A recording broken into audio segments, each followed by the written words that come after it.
नमस्कार दोस्तों, एक बार स्वागत है आप सभी लोगों का रिसर्च 247 में। आज मेरे साथ इस वीडियो में वार्तालाप करेंगे छात्र संघ के नेता जो हैं दिलीप कुमार। उनसे मैं इस वीडियो में वार्तालाप करूंगा और तमाम अहम बिंदुओं पे हम बात करेंगे।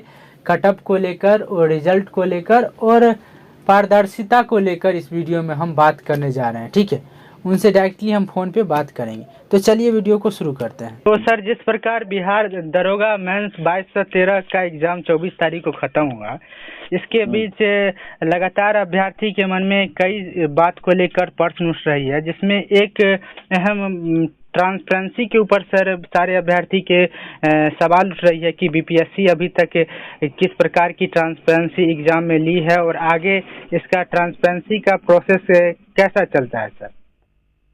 देखिए, इसमें तो ट्रांसपेरेंसी नाम का कोई चीज है ही नहीं, क्योंकि ना तो क्वेश्चन दिया गया है, ना ही ओएमआर शीट का कार्बन कॉपी दिया गया है, ना ही आंसर की जारी करने की बात है। और जब रिजल्ट प्रकाशित होता है तो ना कट ऑफ दिया जाता है। कट ऑफ तो अब देना शुरू किया, वो भी पहले नहीं दिया जाता था। हम लोग जब 24 से 46 में आंदोलन किए हैं तब से कट ऑफ देना शुरू किया, लेकिन तभी परीक्षार्थी का मार्क्स भी देना चाहिए, तभी तो पता चलेगा ना कि उसका कट ऑफ से कम है या ज्यादा है। बहुत सारे स्टूडेंट्स का रहता है कट ऑफ से ज्यादा मार्क्स भी है, लेकिन सिलेक्शन नहीं होता है। तो जब तक उनका मार्क्स जारी नहीं किया जाएगा, ओएमआर शीट का छाया प्रति या कार्बन कॉपी नहीं दिया जाएगा, तो फिर तो पारदर्शिता है कहाँ। आंसर की नहीं जारी होता है तो पता कहाँ चलता है कि किस क्वेश्चन का आंसर आयोग ने क्या सही माना है। तो पारदर्शिता नाम की तो कोई चीज रही ही नहीं। और दूसरी बात कि एग्जाम में भी बहुत बड़े पैमाने पे धांधली की बात सामने आई है, जैसे कि एंटी जैमर ब्लूटूथ लेकर बहुत सारे सेंटर पे स्टूडेंट्स गए हैं जो सेटिंग करवाए हैं अपना। तो इसके अलावे आपको मोबाइल लेके अंदर तक गया हुआ है स्टूडेंट, और बाथरूम जाने के बहाने जाके और आंसर देखता है, उसके पास मोबाइल में आंसर आ चुका है। बताइए, जब एग्जाम हॉल में स्टूडेंट्स है और उसके मोबाइल पे आंसर चला जाता है तो ये एग्जाम में पारदर्शिता कहाँ रही। ये तो सीधा सीधा है कि धांधली खुलेआम हुआ है। बहुत सारे सेंटर पे इस तरह की बात आई है सामने, मेरे पास भी फोन आया है बहुत सारे सेंटर से। यहाँ मुजफ्फरपुर के एक सेंटर का बात सामने है कि उसको ओएमआर शीट बाद में रंगवाया गया है। तो उसके बाद स्टूडेंट्स ने जब उसका विरोध किया तो वहाँ उसका जो है ओएमआर शीट पे ये रंगवाया गया कि ये धांधली में संलिप्त था। ये जो रहता है ना, उसमें गोला रंगना रहता है कि किसी तरह का अगर चीटिंग करते हुए पकड़ा जाए तो वो गोला रंगना रहता है, तो वो गोला स्टूडेंट्स ने रंगवाया है वहाँ उससे। तो ये तो प्रूफ है, मुजफ्फरपुर के एक सेंटर की ये बात है। तो इस तरह के तो बहुत सारी जगहों पे इस तरह की बातें हुई है जहाँ की रिकॉर्ड में भी नहीं है। ये तो स्टूडेंट्स ने चलिए कि टीचर को मजबूर कर दिया कि आप ये जो चीटिंग कर रहा है, मोबाइल से आंसर लिख रहा है, ऐसे स्टूडेंट्स को आप पकड़िए और उस पर कार्रवाई कीजिए। तो उन्होंने स्टूडेंट्स के दबाव में आकर वहाँ जो इन्विजिलेटर्स थे उन्होंने वो गोला रंगवाया है। लेकिन बहुत सारे सेंटर पे इस तरह का बात हुआ नहीं। वो चोरी करके चीटिंग करके सब अपना मोबाइल से लिखा है। एंटी जैमर ब्लूटूथ जिसके पास है वो बाहर से आंसर उसको जा रहा है, वो लिख रहा है।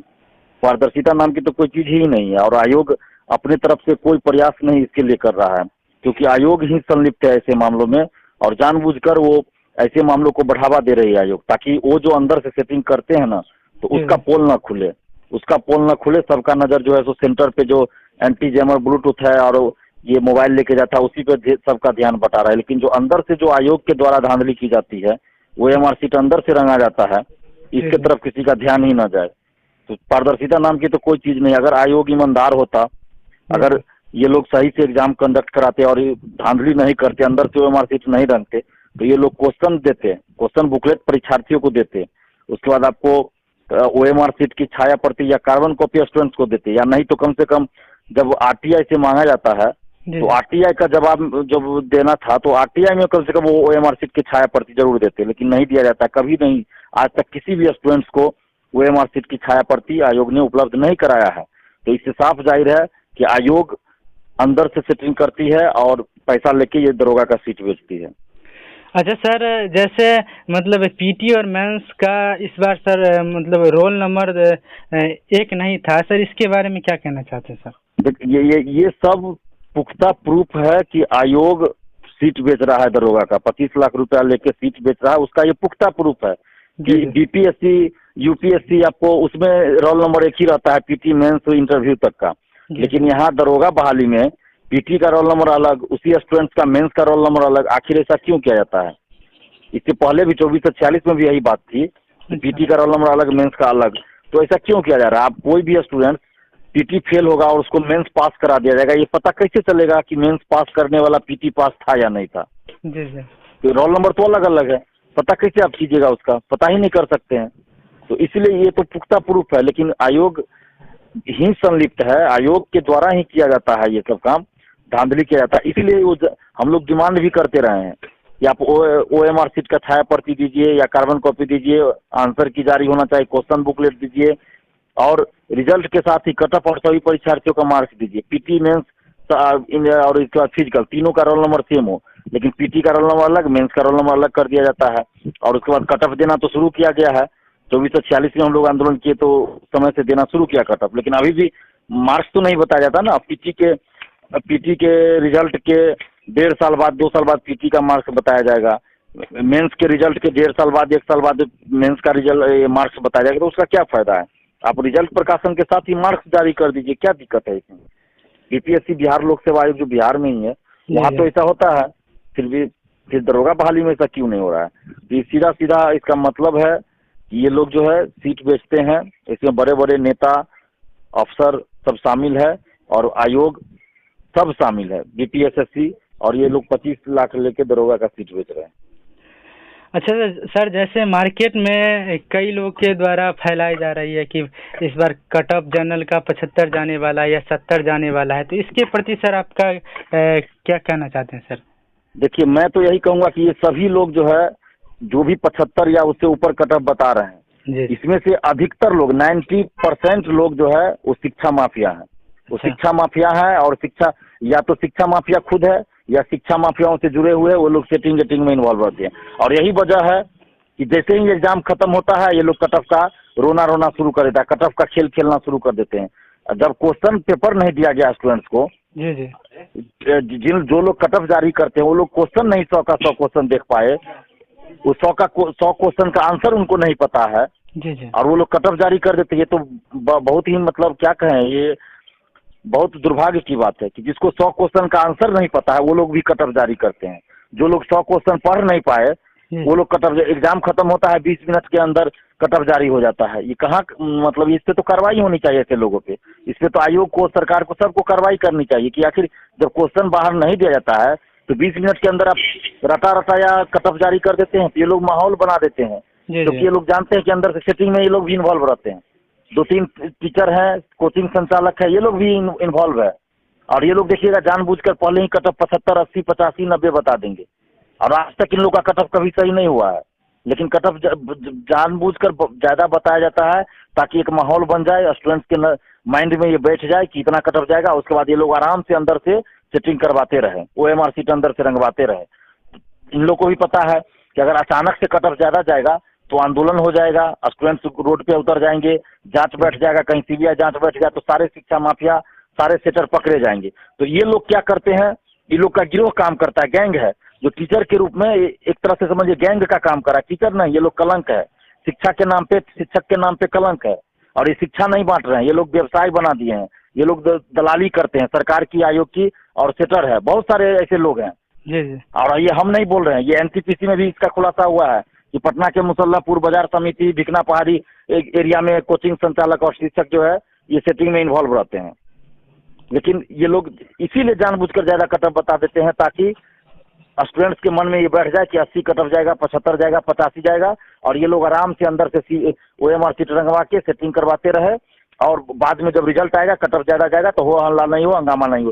क्योंकि 24 और 46 में देखिए पीटी में क्या हुआ, कटअप ज्यादा गया, अचानक से 10-12 कटअप ज्यादा चला गया था, उसकी वजह से बहुत बड़ा आंदोलन हो गया था 24 और 46 दरोगा बहाली में। और इसीलिए ये लोग क्या करते हैं कि 24 और 46 दरोगा बहाली पीटी के बाद देखिए, उसके बाद से ही ये लोग कटअप जो है सो ज्यादा करके बता देते, जानबूझकर। जिस एग्जाम का कटअप 60 जाएगा उसका ये लोग 75-80 कटअप बताएंगे, क्योंकि अंदर से ये लोग सेटिंग करा ले। क्योंकि कटअप तय होगा, देखिए कटअप तय होगा कि कितने लोग एग्जाम में अपीयर हुए, क्वेश्चन का लेवल क्या था, ऑप्शंस कैसे थे, उलझाऊ कितने ऑप्शंस थे उसमें, उसके अलावा आपको कितने क्वेश्चन ऐसे थे जो आउट ऑफ सिलेबस पूछे गए हो, कितने क्वेश्चन ऐसे थे जो ट्रेंड से हट के पूछा गया हो, और कितने लोग ऐसे थे जो मोबाइल लेके अंदर गए थे, कितने लोग ऐसे थे जिनके पास एग्जाम हॉल में आंसर आ गया और वो बाथरूम जाने के बहाने जो है सो चीटिंग किए, आंसर देखे, कितने लोग जो है सो एंटी जैमर ब्लूटूथ लेकर गए थे, कितना OMR सीट अंदर से रंगा जाएगा एग्जाम के बाद। तो इन सारी बातों पे डिपेंड करेगा कि कट ऑफ कितना जाएगा। ये कट ऑफ कौन बता सकता, कोई नहीं बता सकता। कट ऑफ तब बताया जा सकता था एग्जैक्ट जबकि एग्जाम निष्पक्ष तरीके से हो, ईमानदारी से हो, पूरी तरह से चुस्त दुरुस्त व्यवस्था के साथ हो, किसी तरह का भ्रष्टाचार न हो, किसी तरह का धांधली ना हो, तब आप कट ऑफ बता सकते हैं। लेकिन जब ऐसा कुछ है ही नहीं तो कट ऑफ आप कैसे बता सकते हैं? न तो क्वेश्चन किसी के पास 100 क्वेश्चन आया है, ना ऑप्शन आया है, तो फिर कैसे ये लोग कट ऑफ बता रहे हैं? यानी कि जो लोग भी कट ऑफ बता रहे हैं या तो ये स्टूडेंट्स को गुमराह कर रहे हैं जानबूझकर, या फिर अधिकतर इसमें से ऐसे लोग हैं जो सेटिंग में इन्वॉल्व रहते हैं। अगर एक बार CBI जांच हो जाए दरोगा बहाली में धांधली का, तो बहुत सारे शिक्षक और कोचिंग संचालक पकड़े जाएंगे। लेकिन CBI जांच सरकार नहीं करवाए। सर तो कहते हैं हम नाम तक बता देंगे वैसे शिक्षकों का, वैसे कोचिंग संचालकों का, सिर्फ CBI जांच तो करवाए सरकार, लेकिन जांच नहीं करवाती है। और क्योंकि जांच इसलिए नहीं करवाती कि सरकार के लोग भी इसमें इन्वॉल्व है। तो कट ऑफ एग्जैक्ट नहीं बताया जा सकता, लेकिन हाँ इतना हम कह सकते हैं कि 60 से ऊपर जिनका भी सही हो रहा है उन लोग को फिजिकल की तैयारी करनी चाहिए। कट ऑफ कितना जाएगा ये हम नहीं बता रहे हैं, लेकिन 60 से ऊपर जिनका सही है वो फिजिकल की तैयारी अभी से शुरू कर दे। किसी दलाल के चक्कर में न पड़े कि कट ऑफ 80 जाएगा 75 जाएगा। वो लोग दलाली करते हैं जो भी इस तरह की बात कर रहे हैं। आज तक किसी का कट ऑफ सही नहीं हुआ है। कोई बता दे कि एग्जैक्ट सही हुआ, किसी का कट ऑफ नहीं हुआ है। दरोगा बहाली में किसी का भी कट ऑफ सही नहीं हुआ है, किसी भी दरोगा बहाली में आज तक कट ऑफ सही नहीं हुआ है। तो इसलिए किसी के चक्कर में न पड़े। 60 से ऊपर जिनका है वो फिजिकल की तैयारी करे। अगर 65, 67, 68 से ऊपर कट ऑफ जाता है तो समझिए कि बहुत बड़े पैमाने पे धांधली हुई है। किसी भी परिस्थिति में 65, 66 जनरल बॉयज का हम बोल रहे हैं, जनरल बॉयज का कट ऑफ 65, 66 बहुत हुआ, उससे ऊपर नहीं जाना चाहिए। अगर उससे ऊपर जा रहा है 67, 68 बहुत हुआ, इससे ऊपर अगर जा रहा है तो समझिए कि धांधली तो इसे भी हुई है और हो रही है।